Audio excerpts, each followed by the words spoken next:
दादू में क़ौमी अवामी तहरीक ऐं सिंधियाणी तहरीक तरफ़ां पाणी खोट ऐं सिंध दुश्मन मनसूबनि ख़िलाफ़ एहतिजाजी मुज़ाहिरो करे धरणो हयो पियो आहे। मुतहद ऐं मज़बूत सिंध जे उनवान सां अलामा आई काज़ी लाइब्रेरी खां प्रेस क्लब ताईं पियादल मार्च पिणु कयो पियो आहे। अॻवाननि चयो त पाणी जे एतिरादु खोट ख़तमु करे दुश्मन सिंध मनसूबा ख़तमु कया वञनि।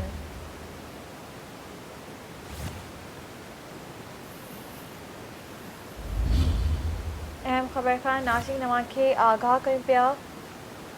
दादू में क़ौमी अवामी तहरीक ऐं सिंधियाणी तहरीक तरफ़ां पाणी खोट ऐं सिंध दुश्मन मनसूबे ख़िलाफ़ एहतिजाजी मुज़ाहिरो करे धरणो हयो पियो आहे। मुतहद ऐं मज़बूत सिंध जे उनवान सां अलामा आई काज़ी लाइब्रेरी खां प्रेस क्लब ताईं पियादल मार्च पिणु कयो पियो आहे। अॻवाननि चयो त पाणी जे एतिरादु खोट ख़तमु करे सिंध दुश्मन मनसूबा ख़तमु कया वञनि।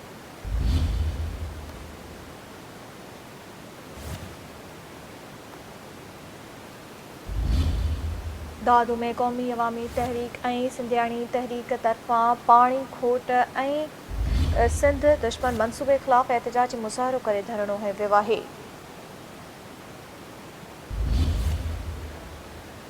जा तफ़सील मालूम कंदासीं। टेलीफोन लाइन ते असांखे जॉइन कयो आहे सन टीवी न्यूज़ जे रिपोर्टर रियाज़ वली चांडियो। जी रियाज़ वली चांडियो, कहिड़ा तफ़सील आहिनि? अॼु बिल्कुलु सिंध में पाणी जी खोट, ज़ुल्फ़कार आबाद रिथा, सिंधु दरिया ते दाड़े, 28 तरमीम, करप्शन, उजाला परवीन ऐं प्रिया कुमारी जी बाज़ियाबी, कारोकारी समेत सिंध दुश्मन मनसूबनि ख़िलाफ़ सिंधियाणी तहरीक क़ौमी अवामी तहरीक जे सॾ ते मुतहद ऐं मज़बूत सिंध जे उनवान सां दादू में अलामा आई काज़ी लाइब्रेरी खां पियादल मार्च करे दादू प्रेस क्लब आॾो धरणो हयो वियो आहे।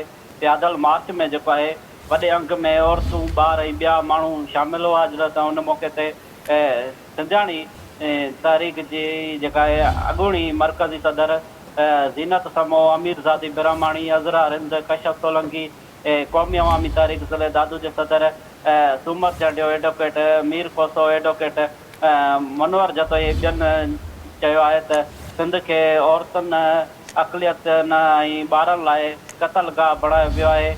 घरू वज़ीर जे पाणी जे मोटर चोरी थिए थी त सॼी सिंध हुकूमत जेका आहे निंड हराम करे मोटर हथु करे वठे थी। मेहड़ मां मासूम उजाला परवीन सोलंकी जेका आहे अॻुवा आहे ऐं 5 सालनि खां अॻुवा कयल प्रिया कुमारी खे बाज़ियाब नथो करायो वञे। सिंध जा ज़िला वज़ीरनि, सरदारनि ऐं वॾेरनि खे जागीरूं ठाहे ॾिना विया आहिनि।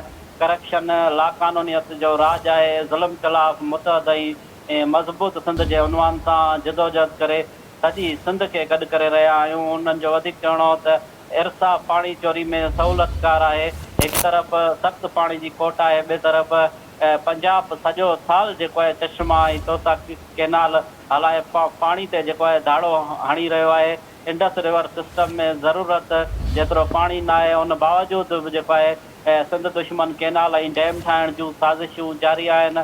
उन्हनि जो इहो चवणो हो त 28 आइनी तरमीम में सिंध ख़िलाफ़ वहदत जी साज़िश कई वई त लखे भाइरनि सां गॾिजी जेको आहे सिंधियाणी तहरीक जूं भेनरूं बि रस्तनि ते अची वेंदियूं ऐं असां हुकूमत खे हलणु न ॾींदासीं। उन्हनि जो इहो बि चवणो हो त कारपोरेट फार्मिंग ऐं ग्रीन पाकिस्तान मनसूबा सिंध खे बंजर बणाइण जा मनसूबा आहिनि। असीं वसीलनि ऐं ज़मीननि ते कब्ज़ा थियणु न ॾींदासीं। ज़ुल्फ़कार आबाद रिथा जेका आहे नओं इसराइल ठाहिण जो मनसूबो आहे।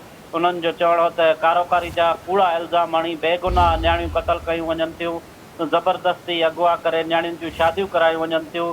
सिंध में 7000 खां वधीक स्कूल ऐं कॉलेज बंदि पिया आहिनि। नियाणियुनि जी तालीम जा मयारी इंतिज़ाम न आहिनि। जहालत ऐं जागीरदारी जे करे इंसानी हक़नि जी भञकड़ियूं थी रहियूं आहिनि। उन्हनि जो इहो बि चवणो हो त सिंध में मेरिट खे क़तल कयो वियो आहे। पब्लिक सर्विस कमीशन नौकरियूं विकिरो करण जी मंडी आहे। वसीलनि पाणी दरिया ऐं वहदत ते हमिलो करण लाइ हुकुमराननि मनसूबाबंदी तहत सिंधी माण्हुनि खे ज़ातियुनि ऐं बिरादरियुनि में विराए छॾियो आहे। लतीफ़ जे रवादार सिंध में इंतिहा पसंदी जी बाहि बारी पई वञे त जीअं सिंध जा माण्हू हिक ॿिए जा दुश्मन बणिजी वञनि। सिंध जे वसीलनि ऐं वहदत जे तहफ़ुज़ लाइ सभिनी खे मुतहद ऐं मज़बूत थियण जी ज़रूरत आहे। जी महिरबानी रियाज़ वली चांडियो तफ़सील ॾियण लाइ।